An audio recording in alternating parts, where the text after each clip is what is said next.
Within Ontario and Canada, there are a wide range of services that can be accessed by adults with autism and individuals with disabilities. Supports for adults with autism, in a general sense, all aim to increase independence, develop life skills, provide income support, and allow individuals to live meaningful lives. There are government-funded support programs such as the Ontario Disability Support Program or Passport Program, which has no fee to access, or even individually funded agencies for additional supports. The first program I will be talking about is the Ontario Disability Support Program. ODSP is a helpful resource provided for Ontarians with disabilities, including adults with diagnosis of autism. ODSP can offer individuals various income supports and employment supports. The first support offered through this program is financial support. Individuals who are a part of the program can receive $1,228 a month. However, this amount can be adjusted depending on the current situation. This allowance is meant to help cover the cost of basic needs and shelter if the individual is a homeowner. The basic needs portion covers costs such as food, clothes, and personal items, whereas the shelter allowance is meant for rent, utilities, taxes, and insurance, among other homeowner costs. Both the basic needs and shelter allowances can be adjusted to fit the individual's specific situation. The second type of supports that adults with autism can access through ODSP are employment supports. These supports are offered to help individuals with disabilities find a new job or succeed in a current job.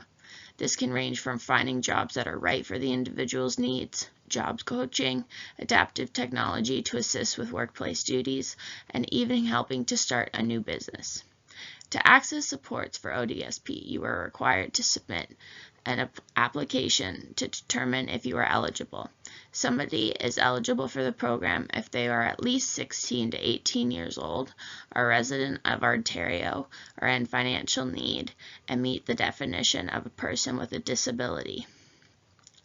The Ontario Disability Support Program is free to use for those who are accepted. For the Passport Program, the Ministry of Children, Community, and Social Services, also known as MCCSS, offers adults with disabilities opportunities to participate in their communities and live as independently as possible through their funding program. This government-funded program can help pay for a variety of community activities such as life skills classes, recreational activities, resources to help with employment, transportation to activities within the community, and even hiring a support person to help the individual participate in activities. Additionally, the program can help provide a recipient's caregiver or family with a break from their caregiving responsibilities. The Passport Program is a reimbursement program, meaning the families will submit invoices from the cost of eligible community activities or supports and will receive this money back from the program. Many fees are covered by the program. However, things such as home maintenance, household items, and electronics, vacations, phone bills, and food are not covered. To be eligible for and access the Passport Program, an individual must be 18 years or older, need support to participate in the community, and have left school and are living with family or a supportive living arrangement. If found to be eligible, an application can be submitted for a program. If accepted, the family will be connected to a local passport agency and will begin receiving an annual funding amount of $5,500. This amount can be adjusted on the unique situation and needs of the applicant. In addition to government support, there are a variety of private agencies that can provide services and programs to adults with autism. There are several different housing programs available, ranging from supportive housing, adult-assisted housing, and group homes. The cost to be in one of these housing support programs could be as much as $90,000 a year or more. Most families of individuals cannot afford to pay that amount of money, so the government can help pay for a portion of the price depending on the situation. This is not guaranteed, but is available depending on the situation at hand. The Disability Tax Credit, or DTC, is a non-refundable credit that can help individuals with the disability or their family. The credit reduces the amount of tax that you have to pay each coming tax season. The government put this credit in place in order to help offset the costs related to this disability. To be eligible for this credit, a medical practitioner must certify that you have a severe or prolonged impairment. Being eligible or claiming this credit on you or your caregiver's taxes will have no impact on other federal or provincial programs that you may be in or currently applying to at the moment. The ministry that provides oversight for the services for adults with autism is the Ministry of Children, Community, and Social Services. This ministry works with several independent agencies such as Soldiers' Aid Commission and Children and Family Service Review Boards. This ministry also administers several legislation such as Ontario Disability Support Program Act, services and supports to promote the social inclusion of persons with developmental disability act, and Health and Promotion Act. This ministry has a range of programs for many of the different situations someone may be in. These programs can be ODSP, services for people who are deaf or deafblind, and Youth in the Law. While I have only named a few of the programs they offer, there are many more available to the public. The ministry provides different contact means depending on the situation at hand. Each program may have a different method of communication they prefer, but this ministry makes it easy and accommodating to find the information you need with an understanding of what this ministry does and how they will help improve the lives of individuals and families. For many people with autism, it is a daily and difficult struggle to find the care they need. These difficulties become more frequent when people with autism pose a challenge to most services or do not meet the standards of these services. Due to the system itself, most services end up excluding people with autism and they are unable to receive the care they need. There is a general lack of awareness surrounding autism and how it affects each person individually. Receiving the proper care relies heavily on a person's physical and social communication skills and may cause interference when finding services. Determining these skills can be done through filling out specific forms and assessments. Depending on the person and how well their skills are, most professionals may not see this as an urgent need for support or care, while others with more high-functioning autism may not qualify or meet the standards of these services. A barrier that is common to most is finding services that are close and convenient to individuals in need of support. Being financially unstable and unable to pay for these services is a factor in the barriers preventing certain care. In some cases, services lack awareness of autism and are unable to do their job correctly and efficiently. Therefore, each individual's needs are not met. Most individuals require extensive care and support that these services cannot give. When we talk about gaps in the system, we mean flaws that prevented it to be effective. The majority of services offered to people with autism are more focused on children than adults. We find programs offered for young people and adults who want to continue their studies and somehow enter the job market. However, when we talk about the most severe degree of autism, we perceive a large gap established because access to free service offered by the government has a greater focus on children with disorders and their families, and often to have this financial help from the government, there is a big waiting list. In case of adults with autism and severe degree, there are still no service offered when the person is totally dependent on other people and there are not always professionals qualified available who want to accompany such people with high degree of severity. Although there is Development Service Ontario to apply for adults with autism and Development Service Ontario manages the applications process for all provincially funded supports for adults with a development disability in Ontario. Knowing that adults with development disabilities are more prone to developing mental health issues than other adults, our mental health promotion efforts needs to include them. We should be investing in screening for mental health issues and early intervention. We should play an active role in helping them obtain an accurate diagnosis and offering evidence-informed treatments.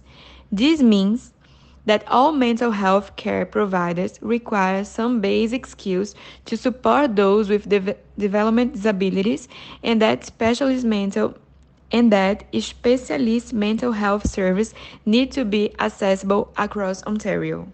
So when you think about case of severe autism in which the person is not verbalized, does not understand instructions, is aggressive in some situations, shows stereotyped movements and depends almost entirely on someone by Autism Canada 2021, what is lacking could be more in practice is the training of professionals in a specific space that promote the real quality of life, safety, manual and sincere workshops to truly include and promote more dignity, integrity for these individuals and their families. So suggestions that could enhance our service, the quality of our service area, which is the services for adults living with autism. And these suggestions vary across contents, suggest interventions being led through parents, therapy-led, as well as healthcare-led. So first things first is we want to provide these services to the families. They can provide all of the supports their adults need for their future, as well as to support their decision-making. And this comes in the form of, whether they want to be living on their own or if they want to be living with their parents, as well as where they would like to work, as well as where they like to work. Secondly, we also want to make sure that all of their staff are trained. Without trained staff in place, how will these individuals move forward with their treatment? We also want to train the parents about autism. We want to provide guidance as to how parents can help every way they can to support their adults. These healthcare settings should respond more quickly in order to satisfy the needs of the ASD adults. This is to ensure that they are supported throughout all their lives. And the most important suggestion that I wanted to reference was the OHRC. And this stands for the Human Rights Code, in which this is a code in where individuals are prevented and they are free from facing any form of discrimination. We're talking from race, age, sex, more importantly, in this case, their disabilities. We also want to decrease the durability of the wait times associated with receiving a diagnosis of ASD. The less wait times there are, the more quickly the individual can be placed under a diagnosis in which they could seek treatment early on, as early as possible. We also want to reduce the wait times in which a potential client would be receiving therapy. The more wait times there are with therapy, the less chances that the individuals would not gain this, the less chances that there are when it comes to the individuals gaining the skills that they need to be living an independent life early on. We want to give out guidance to the individual's parents in which they can also establish evidence-based interventions for their adults by helping out every way they can as a parent.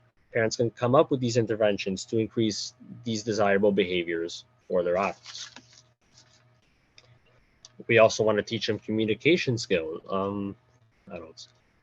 We want to make the services more inclusive in the sense that the government should establish mental health services for young adults with ASD to also be able to satisfy their needs. Individuals with ASD are more likely to be placed under a diagnosis under mental health, hence the reason why this suggestion is also important to consider. We want to teach them communication skills and social interaction skills before they are under employment. Interventions can be established early on through therapy where they work towards improving the individual's communication skills and social interaction skills. This way, by the time they enter the world of work, they already have these skills in their repertoire. We also want to teach them how to prepare for an interview by constructing a resume and a cover letter to introduce themselves, as well as the experiences that they had, like what jobs they had, like that could be from volunteering, for example. We want to teach them other forms of independency in which are necessary for life. For example, how to make a list to shop for groceries. And this could be done through use of a task analysis in which therapists working with adults can start off with slower steps, and going forward, this is also a skill that the individual would have in the repertoire. By knowing how to shop for groceries gives them enough food that are contained in their household in which they would be able to live. We also want to teach them other valuable life skills which involve taking care of themselves and their household as well. And this involves the process of self-care. This could be done by teaching the importance of hygiene through the use of positive reinforcement. And positive reinforcement is where an individual will get reinforced after they take part in a desirable behavior. Task analysis, as mentioned earlier, we're taking that complex task and breaking down into smaller, teachable units, and shaping, where therapists and families, for that matter, can reinforce every little step of the hygiene process. And this can be done through getting dressed on their own, showering, and cleaning their home with the equipment that they need in order to clean their home. Do they need a vacuum cleaner? Do they need a mop, etc.? Teaching them self-care is extremely important, in which supports their independency as well. And we also want to come up with interventions as to how to pay for their bills by being in treatment on a weekly time basis to increase this desirable behavior. And paying for bills is an essential part of life on a daily basis. And this is also the key to living independently as well. In conclusion, with the reforms, with all these suggestions provided, adults with ASD would be able to learn all of the valuable skills that they receive through therapy in order to live independently, involving happy and healthy lives. It is important that we increase the chances for more opportunities for individuals in society, in which they can also feel free to join clubs in their environment where they can socially interact and communicate with others. This provides more awareness, more acceptance surrounding the whole general population of ASD as a whole. If these suggestions are recognized by the government, I believe that families would feel more comfortable, or they know what they can be doing to take care of their adults with ASD for the futures. And I would like to share a personal story, is that I have a brother in the ASD spectrum. He is 16 years old, and he is currently receiving treatment through ABA, as well as interventions that are being implemented in his school, where they also teach him independent life skills, such as also making a list for groceries, and where his classroom is designed as a grocery store, in which they would take part in shopping behavior, where they have a list and cross out every reinforcements that they would like to have. And this would definitely help him out in the future, where he is more independent, where he would be able to work in order to gain some employability skills, therefore making it more inclusive for adults with ASD.